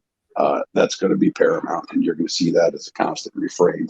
And we've seen it from Indiana since the beginning of time. The only difference now is this is the best football team they've ever fielded. If you're going to be able to win some of these games, though, you got to out-execute the opponent. And I don't think that fact has been lost on them as they've prepared this offseason. Stop the run too. I think that's the key up there. Make Petrus beat you. They got the big physical offensive line. They got Goodson. I think if you stop the run and don't allow them to get long possessions, get Penix on the field, I think you're going to be in good shape up there. Well, Chronic, next week we'll be talking about it as Indiana prepares to open for Iowa next Saturday, a week from this Saturday. So looking forward to that, man. What's coming up next for you? Going to the knife tomorrow, and then I got a little recuperation and rehabilitation ahead. So we are anxiously awaiting some dead guy's tissue being inserted in my leg tomorrow, and then get to spend some couch time at the most wonderful time of the year. So it's not quite the vasectomy during the opening weekend of the basketball tournament, but we're doing the best we can with what we got to work with right now. Well, there's not a lot you'd want to be outside for this week. I can tell you that. It's like hell just visit us for a week or something. It's hot out there. But man, best of luck. We'll be thinking about you. I appreciate it. Look forward to joining you guys next week. Can't wait. Chronic Hoosier joining us here on Indiana Sports Beat Radio along with Kevin Brockway. We're back with more right after this. We'll be right back to the Golf Club at Eagle Point Studios for more Indiana Sports Beat Radio with Jim Coyle, presented by Andy Moore Honda of Bloomington. Whether you're looking for... I got the Stone Handy clip, if you want to use that in the next couple segments. He's also talking about somebody else in that clip, too. But yeah, Ryder. I think he's talking about Ryder, too, also, a little bit. Ryder and Stone Handy. I'm glad Mike DeCourcy brought up World Cup qualifying. I didn't know that was starting next week. I like watching that stuff, believe it or not. Who's coaching the U.S. team now? I feel it's not Caleb Porter, I don't think. Can't think of it. Let me see if I can figure that out. The guy who didn't get him there last time was Bruce Arena. Yeah. And that was actually his second stint with the U.S. team. Oh, did you see this? Oh, it's Greg Berhalter. That's who it is. Yeah. Look like Steve Little from Eastbound and Down. Stevie. They call him Stevie on there, I think. Yeah. No, I've gotten Michael Rappaport and the lead singer from Rascal Flatts and the Steve the Pirate from Dodge. I can see the Rascal Flatts thing if you you got to poof your hair up, man. Kind of like mine looks like when I'm wearing a visor. Yeah. That's what I've gotten.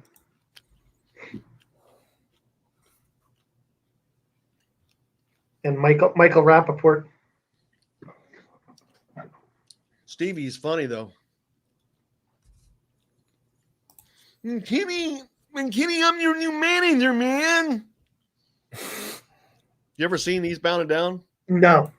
Oh man, I've seen the one scene with Will Ferrell when he's talking down on my plums. He's a car dealer, man. I can feel it down in my plums with a light blue hue to them. I gotta watch that again tonight. Getting ready to take him to the farmer's market. Flamingo Blanco. That's the only scene I've seen, though. I haven't seen any of the actual show.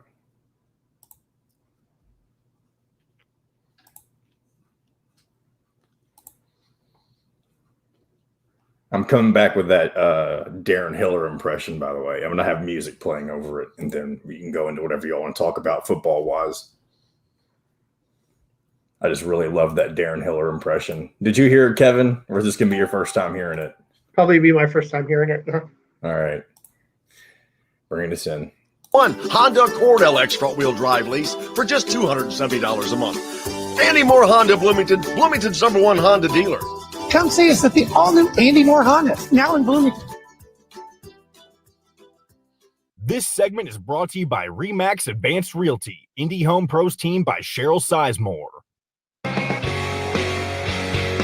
Now back to the Golf Club at Eagle Point Studios for more Indiana Sports Beat Radio with Jim Coyle, presented by Andy Moore Honda of Bloomington. Here's Jim Coyle. Yeah, ABC, 1, 2, 3. It's not that hard. My son Colton, he's in 3rd grade, and he can block it up better than you guys. Like, what the heck? That's not me. That wasn't me, by the way. That's not a very good comeback there. That was from IU football, I think, from a couple of days ago. Guys doing impressions of their position coaches. We didn't have the video up, so it threw me off. That was someone doing their impersonation of Darren Hiller. Sorry, I didn't know you weren't expecting a video. I just thought I thought I told you it was an audio clip. No worries. I was like, what? But no, that wasn't me. I don't even know who that was doing Darren Hill. Do you know who that was, Kevin? No, I could not tell you, but Darren is a pretty gruff guy, but I like Darren a lot, though. But it's a perfect offensive line coach, man. That's what an offensive line coach should be like. Kind of a gruff, a big guy. Yeah.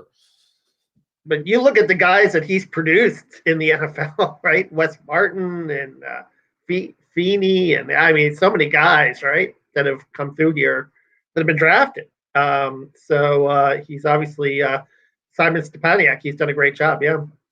Jason wants to know where Cooper Jones and Bo Robbins going to add to the edge depth this year. Kevin Peoples talked about Bo Robbins. He likes Bo Robbins.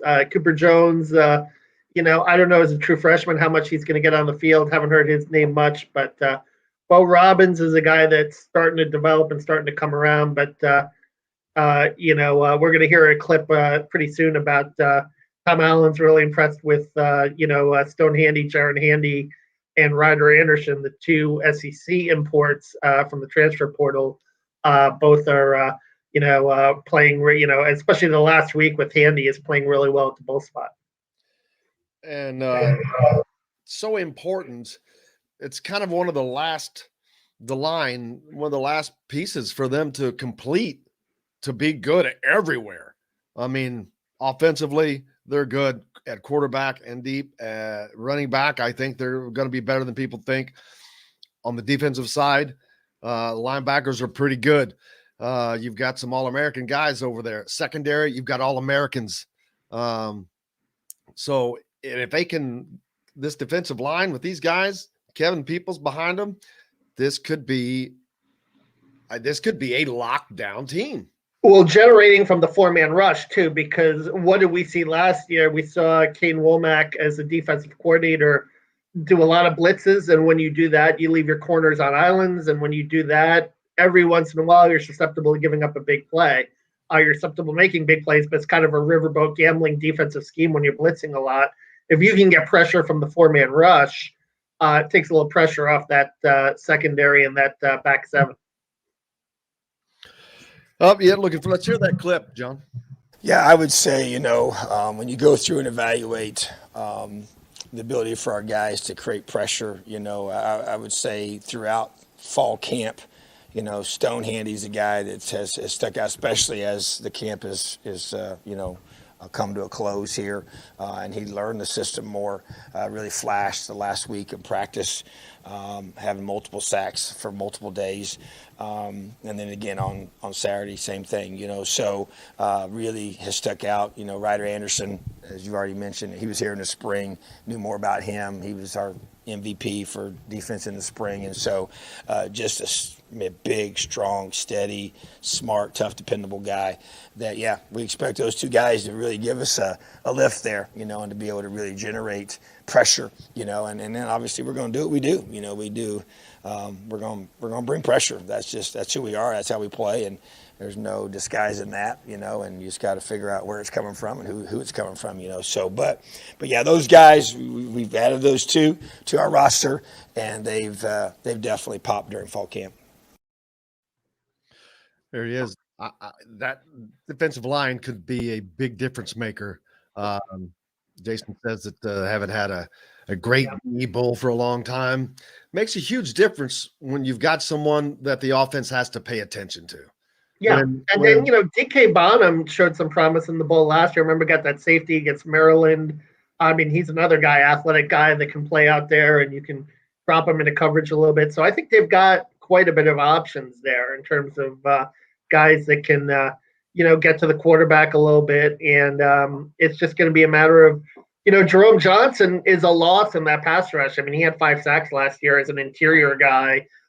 Did a good job of getting to the quarterback, but they're gonna need to get, I think, from the edges this year. Ed Briggs asking the depth level, how deep are they? On the defensive line, that's a good question. I think they've got enough depth, but what's enough? I mean, injuries are how deep can you go? But it's that may be one of the less. They're not as deep at. I don't want to say you can move so many guys around. There is the thing with this defense. You can do that. So it's different for an offensive lineman where the tackles are the tackles, guards are the guards. I mean, they can move. Yes, they're interchangeable. They can, but you prefer that the guy gets used to playing that position, and that's where you want him.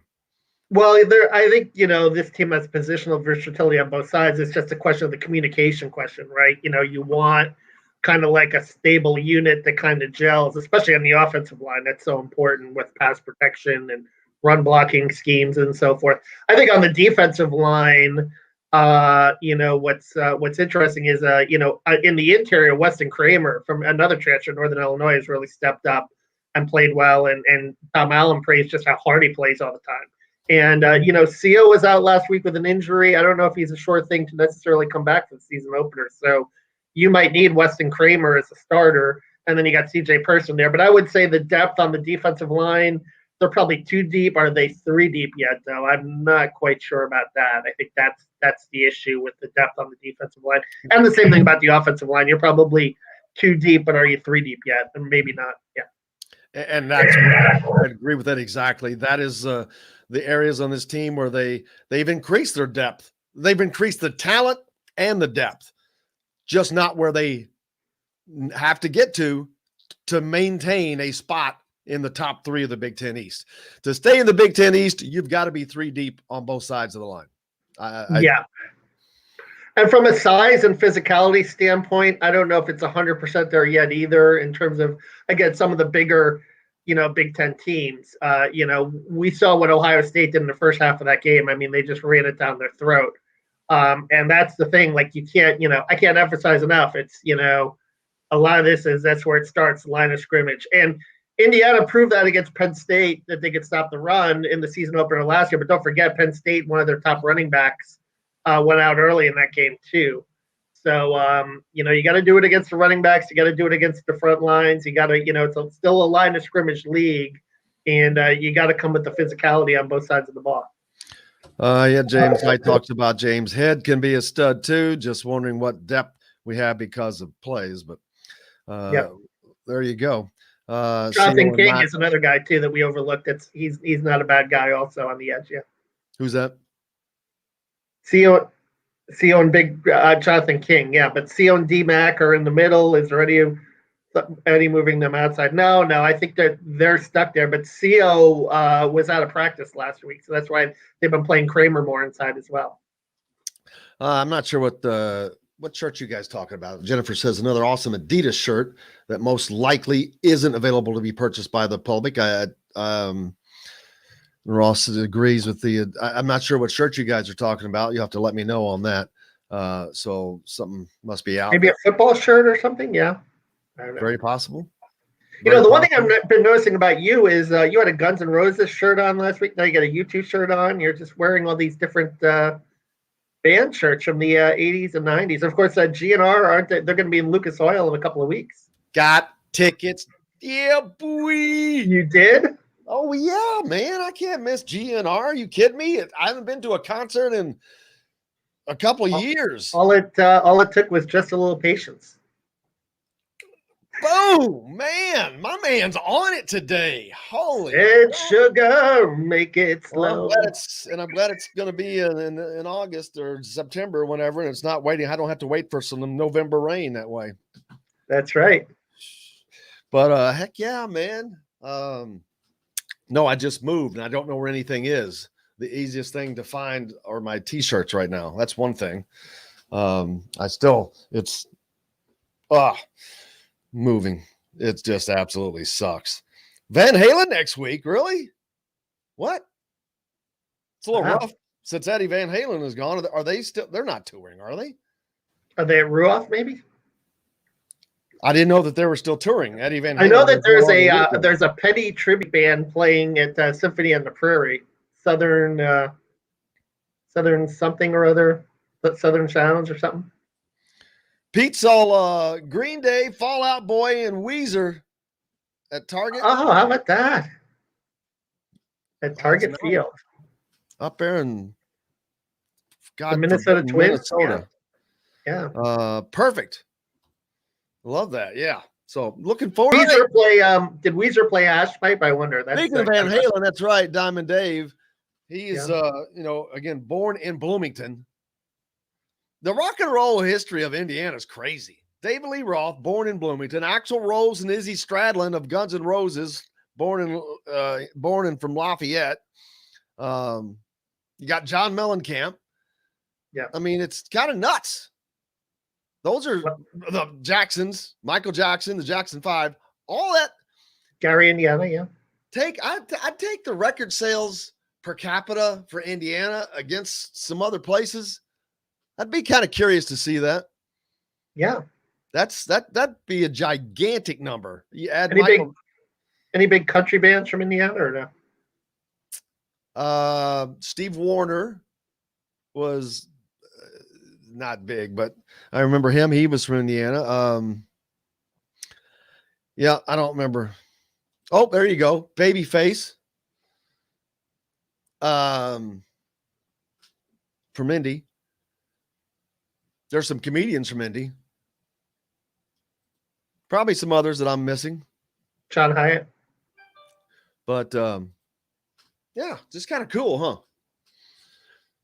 I mean, yeah, great music state. And we've been to Bluebird before. We saw that Petty tribute band a couple of years ago. I can't wait to see them again. And now, man, they got to be killing it because, no pun intended, because Tom Petty's no longer with us, unfortunately. I know, yeah. We know they do the big Petty Fest down in Gainesville in October, and this year they're talking about canceling it because of COVID again, because so people get vaccinated. Come on, we want to do the fun stuff, Or let the vaccinated people in. Yeah. If you're not vaccinated, you can't come in. Yeah. And I'm not getting into that discussion, but yeah. I don't. Some of these I don't know. Who's David Baker? David Baker. I don't know who that is. Maybe a country guy. I don't know. I know I could Google that, but I just don't know who he is. Janie Fricke. I'll be darned. She was a relative. She had a nice run in country. He's an IU professor. What does that have to do with rock and roll in Indiana? Jason, I'm confused. But maybe he's a rock and roll professor. Maybe that's it. Oh, he very well may be. Maybe he is an expert on that. Did you take evolution of rock in college or no? What's that? Did you take evolution of rock in college as one of your electives? Yeah, I did. I did not. We got to take a quick break. John, the producer's cracking the whip. We'll be back with more Indiana Sports Beat coming to you here on this Tuesday from the Golf Club at Eagle Point Studios. Right after this. We'll be right back to the Golf Club at Eagle Point Studios for more Indiana Sports Beat Radio with Jim Coyle, presented by Andy Moore Honda of Bloomington. Hey, Hoosier fan. Cracking the whip, huh? Makes me feel in charge. How much time we got left? You'll have about 9 minutes coming back. What are you working on? What? What Me? are you working on? What do you got coming? We already went over this an hour ago. That was a half an hour ago. Are we going to do it again? What do you got? That's one thing I noticed, Jim. You tend to, if there's anything you usually repeat yourself with, it's asking people what they have coming up. Well, because I want to make sure that they don't get left out. Yeah. Well, I'm not saying that's bad. I'm talking about the fact you ask it twice, usually. Well, I promise you, if you had the 80 things going on in my brain, I didn't get that written down. What do you? I appreciate you promoting my work. That's nice. Maybe next time you won't make fun of me first, then for doing it. What are what? So what is it? What is it that you're working on that you got coming out? The Manning Academy story about yeah. Peyton Manning. Yeah, about Mike Penix working on there. Is that it? That's the main thing, yeah. And then Hood Schifino and all sorts of other stuff. Do we know if it's Schifino or Schifino? Well, I've been saying Schifino. And that's what I would assume it is, but obviously that could be. Like, I was surprised to find out that Xavier Johnson wasn't Xavier Johnson. Buddy Holly. I thought Buddy Holly was from Lubbock, Texas. Crystal Gale? Get out of here. What? Yes, this is ADHD TV. It's exactly what it is, Jason. You've got that right. That should be our call letters. Yeah, we're both pretty bad with that. Adam Lambert is not. They're just naming people now. He is not from Indiana. He's not from Indiana? Adam Lambert? I thought Buddy Holly, I think, is from Lubbock, Texas. Did Buddy Holly die in Indiana? Or he was on a plane crash, wasn't he? That was Iowa. I think that's where they crashed over. Yeah. My Peggy Sue. Love you, girl, my pretty Peggy Sue. All right, hey, coming back. Oh, wrong I am. Adam Lambert, born in Indianapolis. Wow. How about that? Street and Indy have a long list of craft beers and all of the right foods to go with. Plan a day on the links at Eagle Point in Bloomington, then stay for dinner at Sam's Clubhouse. Sam's Restaurants, professionals in the art of food and drink. This segment is brought to you by Andy Moore Honda of Bloomington. Now back to the Golf Club at Eagle Point Studios for more Indiana Sports Beat Radio with Jim Coyle, presented by Andy Moore Honda of Bloomington. Here's Jim Coyle. Welcome back. Indiana Sports Beat Radio coming to you from the Golf Club at Eagle Point Studios on this Tuesday. Man, we've had all kinds of ranging discussions today. We've talked about rock, and I did not know Adam Lambert was born in Indianapolis. Yep. He was. I mean, he didn't stay there long, but he was born in Indy. That's kind of crazy. Now, Crystal Gale, that one I'm doubting because isn't she like a stepsister to Loretta Lynn? Loretta Lynn's from Kentucky. Yeah, she was. Maybe across the river. She was born to coal miner's daughter. That's right. What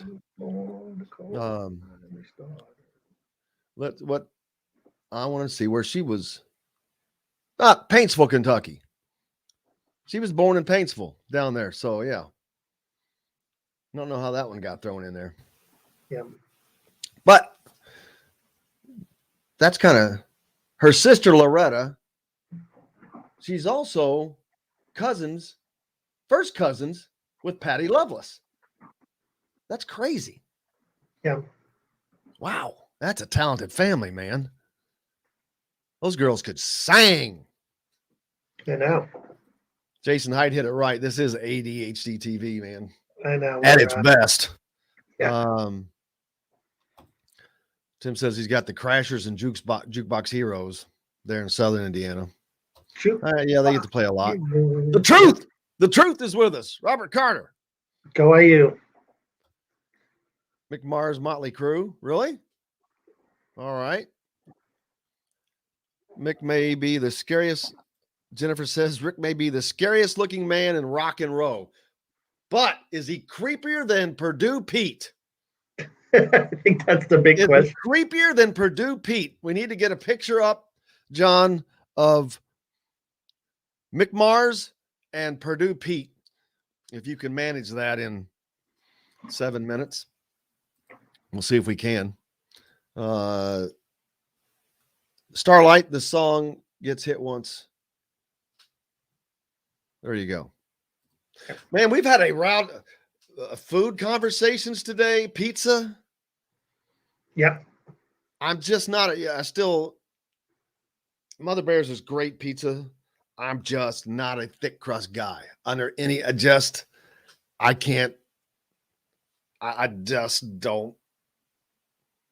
I almost will not eat it at all costs. What about that Chicago, like the Luminalties, or no? Why, dude? Why don't you just go throw a loaf of biscuits in the oven and just dump some marinara sauce on top of it and stuff? That's all you're doing is eating a bunch of dough. We know I grew up in New York, so I mean, New York pizza is a different, All right, I've got our McMars Purdue Pete comparison. If you're ready, let's see this. If you're listening. Okay, well, Purdue Pete's gonna have to go far to beat this dude. Those eyes don't help him. They both have some eye situations going on. McMars looks like Nikki sideways, Sixx, man, because he looks like Nikki Sixx, but on more drugs than he did. He looked like Nikki Sixx after he's been dead for 10 years. I know, yeah.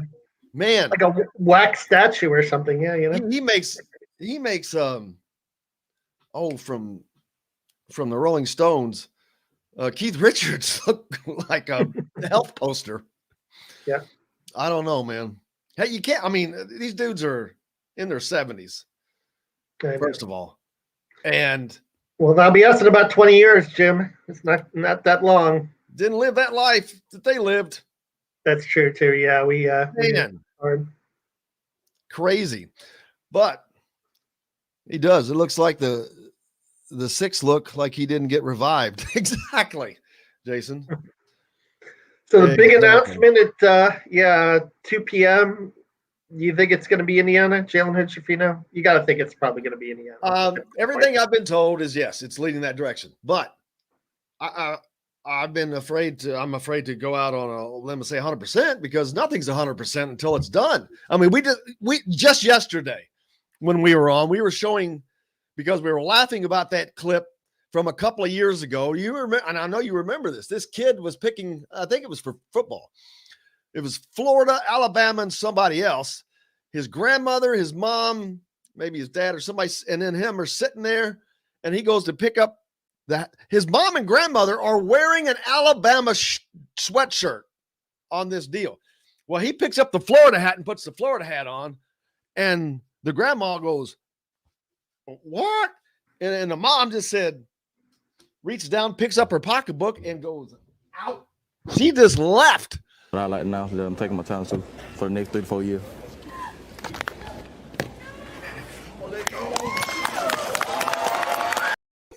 I can't stop looking at that, laughing, man.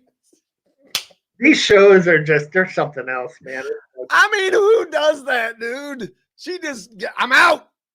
I know, that's amazing. And the Schifino thing is going to be live on CBS HQ, so he's going to, who knows if he'll do the hats or what he's going to do. Well, it's only 2, so and again, everything that I've been told is leading to Indiana. We'll have Ray Miller on tomorrow. You spoke to him yesterday, one of the assistant coaches at Montverde Academy. We'll have him on to talk about either way, no matter how this goes, we're going to have him on talk, and hopefully we'll be talking more about the player than the academy, but we'll see. Chronic Hoosier brought up this interesting point too about, recruiting in 2022 and even Anthony Leal. And if I'm Anthony Leal or Trey Galloway right now, I'm kind of nervous a little bit because Mike Woods is recruiting over people right now. And it's a question of, you're going to have to show that you belong here. There's going to be a little bit of, with scholarships and room and so forth. There's going to have to be some shuffling to bring in some of these kids from 2022 to this roster, So you're going to have to, there's going to be a high level of accountability here this season to produce and show, or, you're going to be shown the door, unfortunately, I think.